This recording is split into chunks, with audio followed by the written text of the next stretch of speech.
તો આખું નવું પ્રધાનમંડળ હવે ગુજરાતને મળી ગયું છે અને આ નવું પ્રધાનમંડળ હવે નક્કી કરશે 2027 સુધીનું આગળનું ઇલેક્શન કયા રોડમેપ સાથે લઈ જવું છે। અને એ પહેલાં આપણે કેટલીક વિગતો બતાવી દઈએ કે જે મંત્રીઓ આજે શપથ લીધી છે, જે મંત્રીઓ આજે નક્કી થયા છે તેમનું કેટલું બેકગ્રાઉન્ડ પણ સમજી લઈએ। આ કયા ઝોનમાંથી કેટલા પ્રધાન આવી રહ્યા છે જુઓ। સૌથી પહેલાં કચ્છ અને સૌરાષ્ટ્રમાંથી 9 પ્રધાનોનો સમાવેશ થાય છે।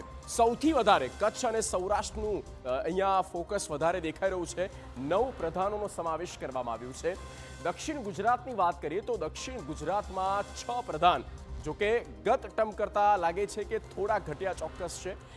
દક્ષિણ ગુજરાતમાંથી 6 પ્રધાન છે અને ત્યારબાદ સેન્ટ્રલની વાત કરીએ, મધ્ય ગુજરાતની વાત કરીએ તો મધ્ય ગુજરાતમાંથી પણ 6 પ્રધાનોનો સમાવેશ થાય છે।